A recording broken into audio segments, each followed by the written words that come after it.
The stars twisted and bent as the massive alien ship dropped out of hyperspace. Behind it, 47 more vessels appeared in flashes of blue light. The Veltar conquest fleet had arrived at the edge of the solar system, ready to claim their next prize. Admiral Kethver stood on the bridge of his flagship, the Dominion's Edge. His tall frame cast a shadow across the control panels as he studied the data streaming in from their sensors. The third planet from the star looked perfect. Blue oceans, white clouds, and green continents showed a world rich with life and resources. "Report," Kethver commanded, his voice echoing in the vast bridge chamber. Commander Yelthic stepped forward, holding a data tablet in his clawed hands. "Long-range scans confirm the intelligence reports, Admiral. Humans have achieved basic orbital flight, but nothing more. We detect primitive satellites around their planet and a small outpost on their moon. No signs of military vessels or defensive networks."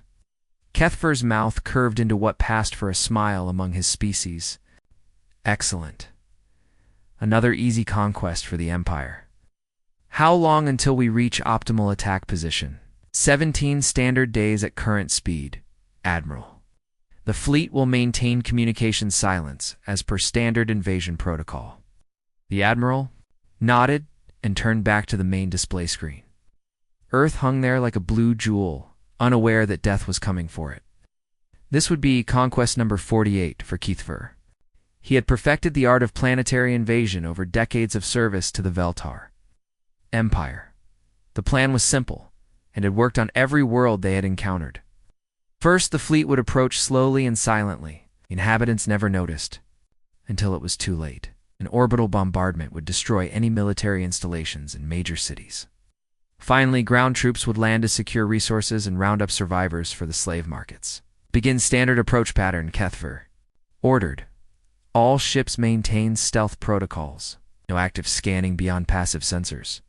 The 48 warships of the Conquest Fleet began their journey toward Earth.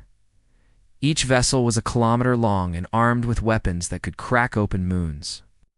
The Veltar had used this same fleet to crush the crystal cities of Xandar and burn the jungle worlds of the Kretel system. Earth would be no different.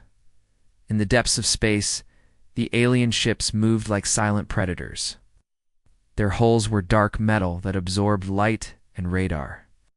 To any primitive sensors, they would appear as nothing more than asteroids drifting through the void. The Veltar had learned long ago that surprise was their greatest weapon. 3 days into their approach, Yelthic brought another report to the Admiral. "Sir, we are detecting more activity around the human world than expected. Their orbital traffic seems unusually heavy for such a primitive species." Kethver barely looked up from his tactical displays. "Probably just more of their crude satellites. These young species always clutter their orbital space with junk before they learn proper space management. It will make no difference when we begin bombardment." "Yes, Admiral." "Should we adjust our approach vector?" "No, maintain current heading. I want to be in optimal position for the attack. The sooner we finish this conquest, the sooner we can return to civilized space." What neither the Admiral nor his crew knew was that every move they made was being watched. Deep beneath the surface of Earth's moon, in chambers carved from solid rock, hundreds of humans monitored screens filled with data about the approaching fleet. General Patricia Hayes stood in the command center of Luna Base. Her eyes fixed on the tactical display showing the alien ships. "How long have they been on approach?" she asked the technician beside her. 3 days, General. Our deep space sensors picked them up the moment they dropped out of hyperspace. The computer analysis matches the ship designs we captured from the probe 5 years ago." Hayes nodded grimly. 5 years ago, a damaged alien scout ship had crashed in the Pacific Ocean. The technology they recovered from that wreck had changed everything. It proved that Earth was not alone in the universe, and that something was coming. "Signal strength of their communications?" Hayes asked. "Complete radio silence, ma'am. They think they are being sneaky, but our gravity wave detectors track every ship in their formation. We know exactly where they are and where they are going." The general turned to address the room full of officers and technicians. "Ladies and gentlemen, this is what we have been preparing for. Send the alert to all defense stations. Operation Human Shield is now active. Across the solar system, messages flashed between hidden installations. On Earth, massive doors opened. In mountainsides, to reveal weapon emplacements that had been built in secret over the past 5 years. In the asteroid belt, mining ships that looked innocent began powering up military systems hidden in their hulls. The aliens continued their approach, confident in their stealth and superiority. They had conquered 47 worlds using the same tactics. Their ships were faster, their weapons more powerful, and their technology more advanced than anything the primitive humans could possibly have. Admiral Kethfer reviewed the final attack plans in his private quarters. The orbital bombardment would begin with the destruction of major population centers. New York, London, Beijing, Moscow, all would be reduced to ash within the first hour. Then his troops would land to secure the survivors and strip the planet of anything valuable. Another easy victory, he said to himself as he sealed the orders in an encrypted data chip. These humans will never know what hit them. But in the cold depths of space, human sensors continued their silent watch. Every alien ship was tracked and targeted. Weapons systems that should not have existed on a primitive world powered up in the darkness. The trap was set, and the hunters had become the hunted. The Veltar fleet continued its approach toward Earth. Unaware that they were flying into the greatest ambush in galactic history, Admiral Kethfer stood on his bridge, watching the blue planet grow larger on the main screen. 3 weeks had passed since they entered this system, and everything was going according to plan. The human world hung before them like ripe fruit. Waiting to be picked? Distance to target? He asked his navigation officer. 2 million kilometers in closing, Admiral. We will reach optimal bombardment range in 6 hours. Kethfer nodded with satisfaction. Soon the orbital bombardment would begin, and another world would fall to the might of the Veltar Empire. He turned to his weapons officer. Begin charging the main guns. I want full power to all weapon systems, yes, Admiral. Ships report weapons coming online. The 48 warships of the Conquest Fleet moved in perfect formation toward Earth. Their massive hulls gleamed in the sunlight as they prepared to unleash destruction on the world below. Every gun port was opening. Every missile tube was loading. The attack would be swift and merciless. But something was wrong. The first sign of trouble came from the asteroid belt.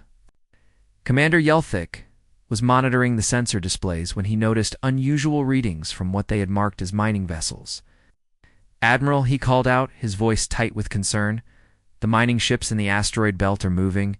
Their engine signatures are much stronger than they should be for civilian vessels. Kethfer frowned and moved to the sensor station. On the screen, dozens of ships that had appeared to be simple mining craft were now racing toward them at impossible speeds. As he watched, the vessels began to change shape. Panels slid away to reveal hidden weapon batteries. Fake cargo holds open to show missile launchers. Those are not mining ships, Kethfer said slowly. Those are warships. Before anyone could respond, the space around Earth itself began to transform. What had looked like simple space stations and communication satellites suddenly unfolded like deadly flowers. Massive gun barrels extended from hidden compartments. Missile pods deployed from structures that had seemed too small to hold them. Battle stations, Kethfer shouted. Ships, evasive maneuvers. We are under attack. But it was already too late. The humans had planned this ambush perfectly. From every direction, weapons fire erupted toward the alien fleet. Railgun slugs moving at impossible speeds smashed into Veltar ships before they could raise their shields. Missiles with advanced guidance systems swarmed around the alien vessels like angry insects. The Veltar flagship shuddered as a massive projectile struck its starboard side. Sparks flew from control panels as the lights flickered. Kethfer grabbed a support rail to keep from falling as another impact rocked the ship. Shields at 60%, his tactical officer reported. We are taking heavy damage from multiple directions. Return fire. All weapons. Target the nearest human ships. The Veltar fleet began to fight back, their energy weapons lancing out toward the attacking human vessels. But the humans had spent 5 years studying alien technology from the crashed scout ship. They knew exactly where to hit the Veltar ships to cause maximum damage. The human strategy was brilliant in its simplicity. They had turned the entire inner solar system into a trap. Every space station, every satellite, every mining ship had been a disguised weapon platform. The aliens found themselves caught in a crossfire from all sides with nowhere to run. Captain Lisa Chen commanded one of the disguised frigates that had been hiding in the asteroid belt. Her ship, the Terran Hammer, had spent 2 years pretending to be a mining vessel while its crew prepared for this moment. Target the alien command ship, she ordered her weapons officer. Hit their bridge section with everything we have. All railguns. Terran Hammer's main gun spoke with voices of thunder. 3 tungsten slugs, each weighing as much as a car and moving at 10% of light speed, streaked toward the alien flagship. The first slug punched through the ship's shields as if they were made of paper. The second and third shots tore massive holes in the vessel's hull. Admiral Kethfer watched in horror as his fleet was torn apart around him. Ship after ship exploded in brilliant flashes of light. The humans fought with a coordination and skill that should have been impossible.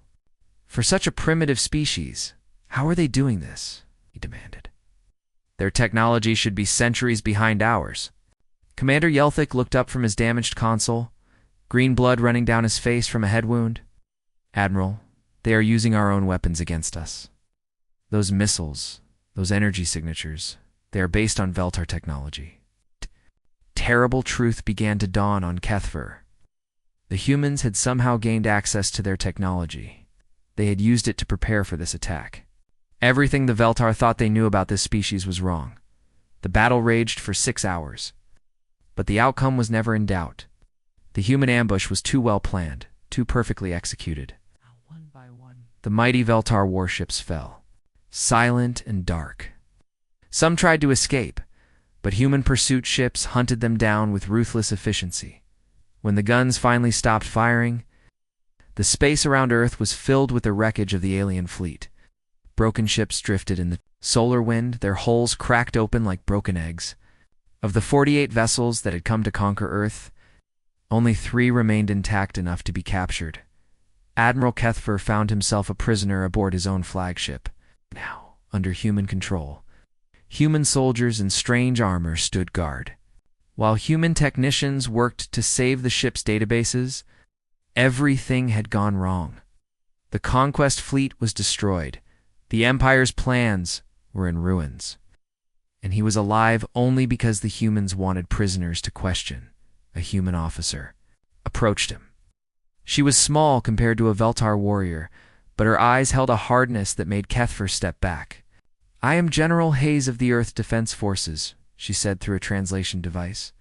"You came here to destroy our world. Instead, you have given us the tools to destroy yours." Kethfer stared at her in confusion. "What do you mean?" Hayes smiled, and it was not a pleasant expression. "We have been watching your empire for 5 years, ever since one of your scout ships crashed on our planet. We learned about your technology, your tactics, and your plans. But most importantly, we learned where you come from." The alien admiral felt a chill run through his body as the human continued. "You came here expecting to find helpless primitives. Instead, you found a species that refuses to be conquered. Now we know where your bases are, how your ships work, and how to fight your empire. The hunters have become the hunted admiral. And we are very good at hunting." 6 months after the battle, the captured Veltar ships floated in Earth's orbital shipyards like giant metal whales being taken apart by busy workers. Human engineers crawled through every section of the alien vessels, studying each piece of technology with the desperate focus of a species that knew more enemies were coming.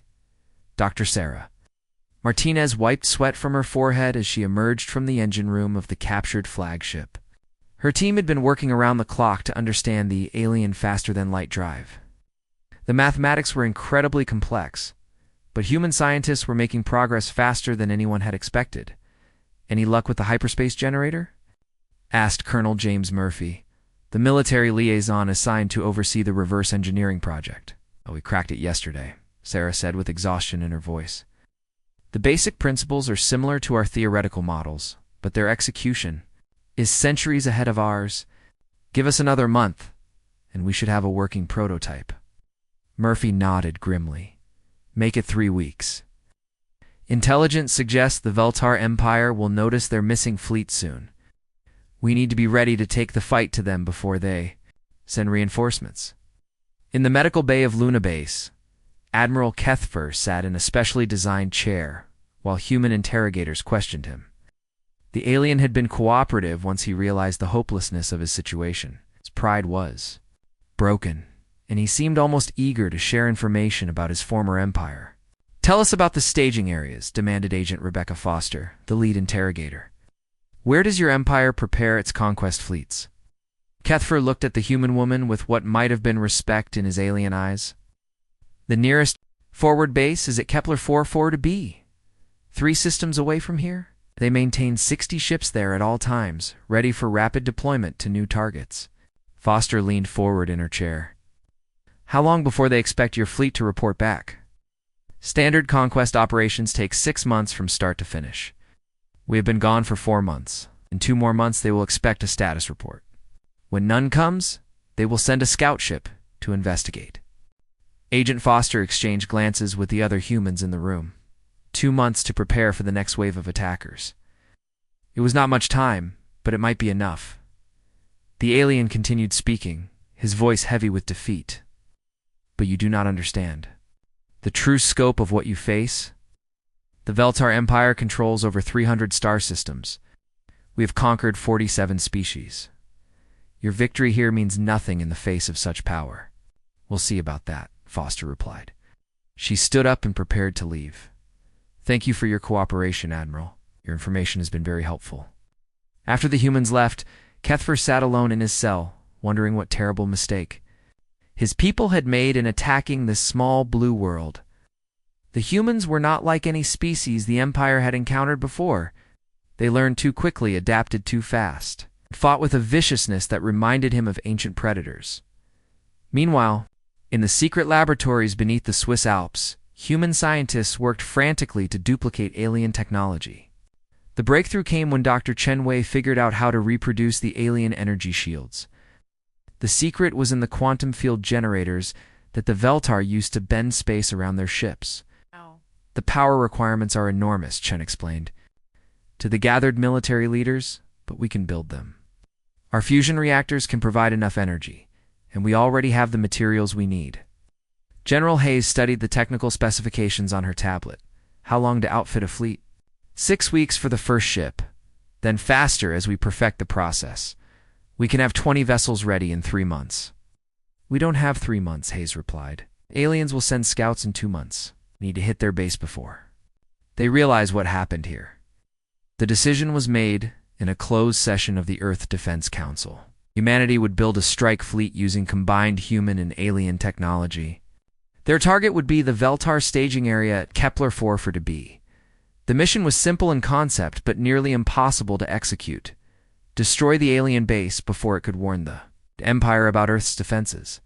Admiral Sandra Chen, Lisa's older sister, was chosen to command the mission. She stood in the command center of the newly constructed ship Retribution, watching her crew run final systems checks.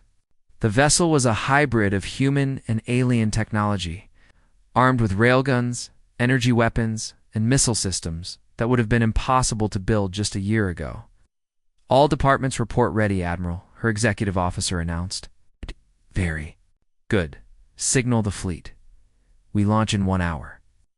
The human strike fleet consisted of 12 ships, each one a technological marvel born from captured alien science. The crews were volunteers who understood this might be a one-way mission.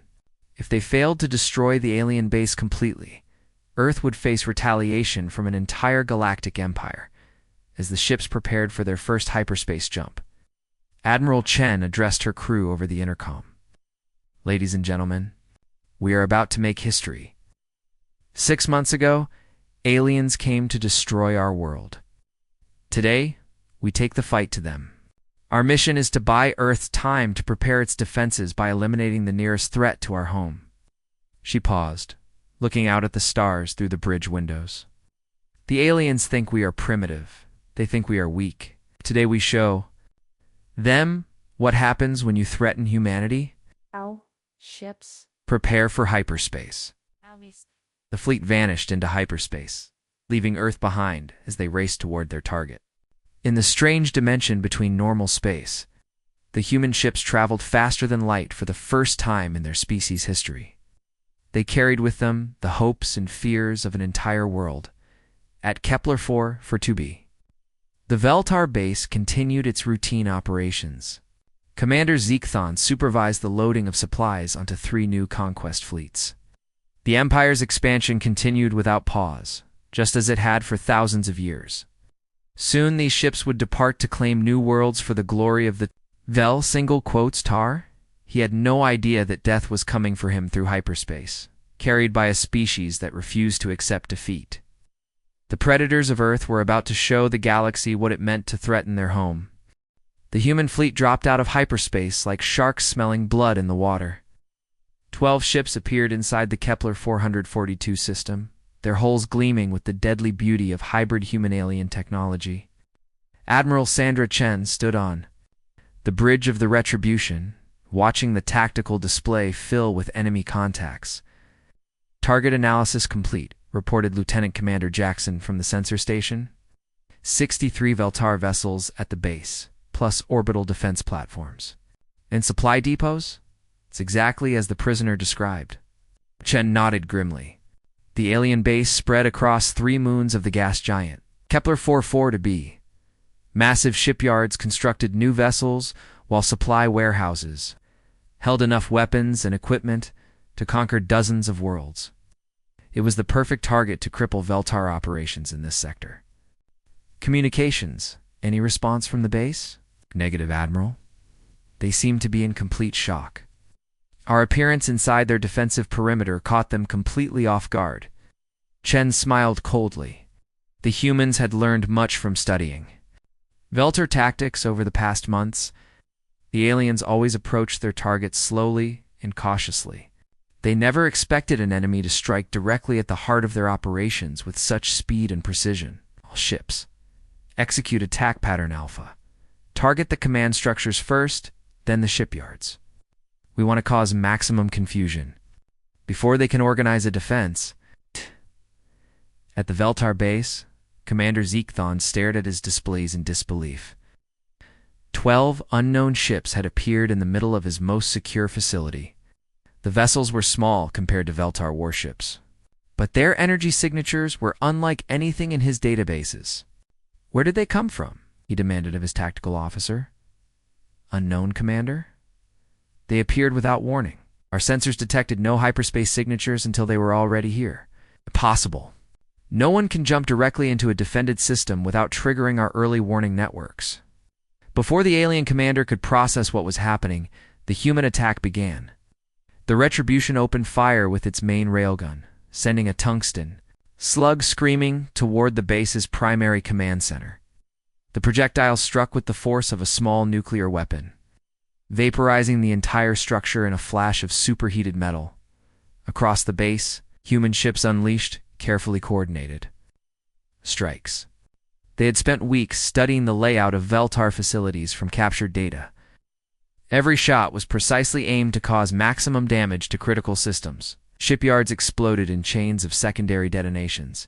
Supply depots vanished in brilliant fireballs that could be seen from orbit.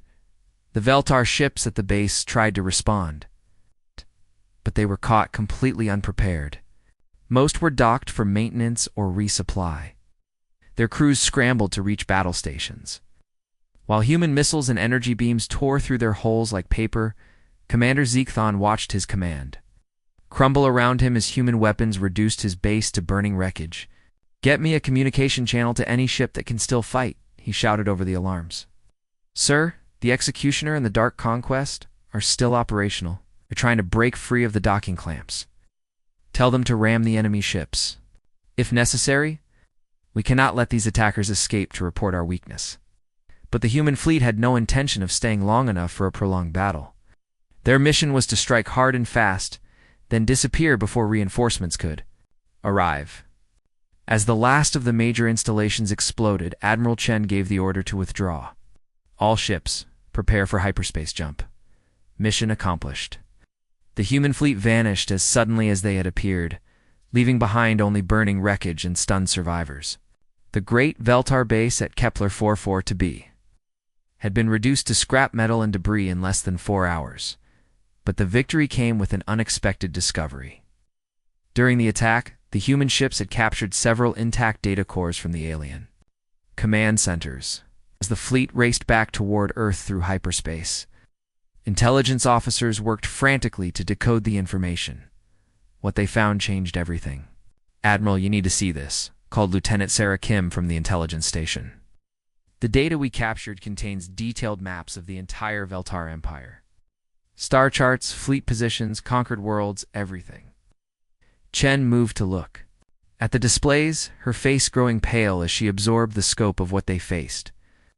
The Veltar Empire was vast beyond imagination. Hundreds of star systems stretched across thousands of light years. Millions of ships patrolled space lanes between conquered worlds. "How many species are under their control?" she asked quietly. "At least 57 different civilizations, Admiral. Some conquered recently, others enslaved for centuries. Empire has been expanding for over 2,000 years. But there was more. Hidden in the classified sections of the alien databases was information that made Chen's blood run cold. The Veltar were not the ultimate power in this region of space. They were vassals themselves, serving an even greater empire that controlled thousands of species across multiple galactic arms. "There's something else, Admiral," Kim continued, her voice tight with concern. "We intercepted a transmission from deep in Veltar space. It was sent just before we destroyed their communication array." Chen leaned closer to the screen. "What kind of transmission?" "A distress call. They managed to warn their superiors about our attack before we silenced them. The message was sent to something called the Core Worlds. According to these files, that's where the real power lies." The Admiral felt her stomach drop as she realized the implications. Her successful strike had bought Earth time, but it had also revealed humanity's existence to forces beyond their worst nightmares. The Veltar Empire would respond to this attack with overwhelming force. "How long before they can mount a counterattack?" she asked. Kim consulted the alien star charts and fleet deployment records. "Based on their normal response protocols, 6 months minimum. But Admiral, they won't just send another conquest fleet. According to these files, attacks on Veltar bases are considered acts of rebellion. The standard response is complete extermination of the attacking species." Chen stared at the tactical displays showing the vast network of alien-controlled space. Humanity had won 2 battles, but they had also painted a target on Earth that could be seen across the galaxy. The small blue world that had once been hidden in the cosmic dark was now marked for destruction by powers that commanded fleets numbering in the millions. "Signal Earth," she ordered. "Tell them we succeeded in destroying the base, but we have bigger problems coming. We need to prepare for war on a scale we never imagined." As the human fleet continued its journey home through hyperspace, Admiral Chen wondered if their victories had saved Earth or simply guaranteed its destruction. They had proven that humanity could fight and win against impossible odds. But they had also awakened sleeping giants that had ruled the galaxy for millennia. The hunters had become the hunted, but the real hunt was just beginning. The emergency session of the Earth Defense Council lasted 3 days. Representatives from every nation sat around the massive table in Geneva, studying the intelligence data brought back from the alien base. The holographic display showed the true scope of the Veltar Empire, and beyond it, the even larger core worlds that controlled thousands of species. General Patricia Hayes stood at the head of the table, her face grim as she addressed the assembled leaders. "Ladies and gentlemen, we face a choice that will determine the future of our species. We can retreat to Earth and hope our defenses can withstand what's coming. Or we can do something that no conquered species has ever attempted." President Chen of the Pacific Federation leaned forward. "What are you proposing, General?" Hayes activated a new display showing communication frequencies and broadcast networks captured from the alien databases. We make contact with every enslaved species in the galaxy, share our technology and tactics with them, start a rebellion. The room erupted in arguments. Some leaders called the plan suicide. Others worried about revealing Earth's location. Two potential enemies. But slowly, as the debate continued, a consensus began to form. Humanity had proven that the Veltar could be defeated. If other species learned the same lessons, the entire galaxy could change. Dr. Sarah Martinez, now head of the Alien Technology Research Division, stood to address the council. The communication network we captured gives us access to every species under Veltar control. We can reach billions of enslaved beings across hundreds of worlds, but we need to move fast. Our analysis suggests the Empire will respond to our attacks within 4 months. The vote was close, but the decision was made. Earth would broadcast humanity's knowledge to every enslaved species in the galaxy. They would share their military tactics, their hybrid technology designs, and most importantly, proof that the Veltar could be beaten. 3 weeks later, the most important message in galactic history began transmitting from hidden relay stations throughout human space. The broadcast was simple but powerful. It showed footage of the destruction of the Veltar conquest fleet at Earth, technical specifications for weapons that could penetrate alien shields, and tactical manuals written in dozens of alien languages. The message was clear. The Veltar Empire could be defeated, and humanity was willing to show others how to do it. The response was immediate and overwhelming. Within days, alien transmissions flooded the communication networks as enslaved species across the galaxy received the human broadcasts. On worlds that had been under Veltar control for centuries, resistance movements that had never dared to dream of freedom began to organize. The Kretel, whose jungle worlds had been stripped bare by Veltar mining operations, were the first to act. Using modified human tactics and weapons designs, they seized control of 3 orbital defense platforms and turned them against their oppressors. The rebellion spread like wildfire as other species saw that victory was possible. On the crystal cities of Xandar, the native population emerged from underground hideouts carrying weapons built from human blueprints. The Veltar garrison was overwhelmed in a matter of hours. Similar uprisings erupted on dozens of worlds as enslaved species discovered they could fight back effectively. The Veltar Empire, designed to crush individual rebellions on single worlds, found itself facing something it had never encountered: simultaneous revolts across hundreds of star systems. Their military doctrine called for overwhelming force applied to one target at a time. They had no strategy for dealing with galaxy-wide resistance. Admiral Kethfer, still a prisoner on Luna Base, watched the reports with amazement. Agent Foster found him in his cell, staring at a display showing the collapse of his former empire. "Your people really did it," he said quietly. "In 2,000 years of expansion, no species has ever united the galaxy against us. We thought we were unbeatable." Foster sat down across from the alien admiral. "You made one critical mistake. You assumed that because you could defeat us individually, you could defeat us when we worked together. Humans learned long ago that cooperation is more powerful than conquest." The war lasted 18 months. Human advisors and technology spread throughout the galaxy as formerly enslaved species coordinated their attacks. The Veltar tried desperately to maintain control, but their forces were spread too thin across too many fronts.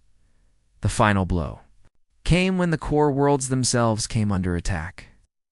The vast empire that had controlled multiple galactic arms for millennia discovered that their vassals had turned against them. Species they had ruled for thousands of years rose up using human tactics and hybrid technology. When the fighting finally ended, the galaxy was free for the first time in recorded history. The Veltar Empire was shattered, its fleets destroyed or captured. The core worlds had surrendered after their home systems fell to coordinated attacks by dozens of allied species. Admiral Sandra Chen, now aged and gray from years of war, stood in the Great Assembly Hall on the neutral world of Kepler Prime. Around her, Representatives from over 200 species gathered for the first Galactic Council of Free Worlds. The hall buzzed with dozens of different languages as former enemies worked together to build a new civilization. "It's hard to believe," said General Hayes, who had traveled from Earth for the historic occasion. 5 years ago, we thought we were alone in the universe. Now we're helping to govern a galactic alliance." Chen nodded, watching a group of former Veltar officers working alongside their former slaves to establish trade agreements. The irony is that they came to conquer us and ended up liberating the entire galaxy. If they had left Earth alone, none of this would have happened. A young aide approached with the latest reports from the outer systems. "Admiral, the last of the core. World resistance has surrendered. The transition to democratic government is proceeding smoothly on all formerly controlled worlds." Chen smiled as she looked around the assembly hall.